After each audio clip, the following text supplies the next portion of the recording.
Hi guys, இன்றைக்கி நம்ம movie ரிவ்யூவில் மிஸ்டர் செலிபிரிட்டி படத்துடைய ரிவ்யூ தான் பார்க்க போகிறோம். இந்த படம் இப்போ தமிழ் டப்பில் ஓடிடியில் அவைலபிளாக இருக்குது. மறக்காமல் செக் அவுட் பண்ணி பாருங்கள். இது ஒரு காமெடி கிரைம் த்ரில்லர் மூவியாக வெளிவந்திருக்கு. இப்போ இந்த படத்துடைய கதையை பார்த்துடலாம். சிட்டியில் இருக்கிற போலீஸ் ஸ்டேஷனில் ஒரு வினோதமான ஒரு கேஸ் ஒன்று வருது. அது என்னென்னா, ஹீரோயினை யாரோ அது மாதிரி ரேப் பண்ணிட்டாங்க, அதுவும் கனவுல. இதை கேட்ட உடனே போலீஸ் ஸ்டேஷனில் இருக்கிற எல்லாருமே வந்து சிரிக்கிறாங்க. என்ன அது இப்படியே ஒரு கேஸா அப்படி. உடனே ஹீரோயினே தன்னோட உடம்புல இருக்கிற காயங்கள்லாம் போலீஸுக்கிட்ட காமிக்கிறாங்க. போலீஸும் கேஸ் போடுறதை அப்படியே ஒத்துக்கிறாங்க. இன்னொரு பக்கம் ஹீரோ மாட்டிக்கிறாரு.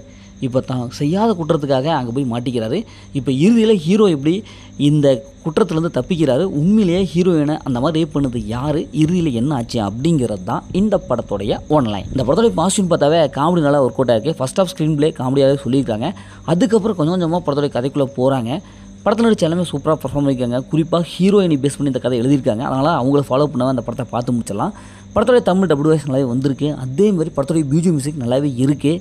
இந்த படத்துடைய சினிமோட்டோகிராஃபிக் அந்த விஷுவல் எஃபெக்ட்லாம் நல்லாவே கொடுத்துருக்காங்க.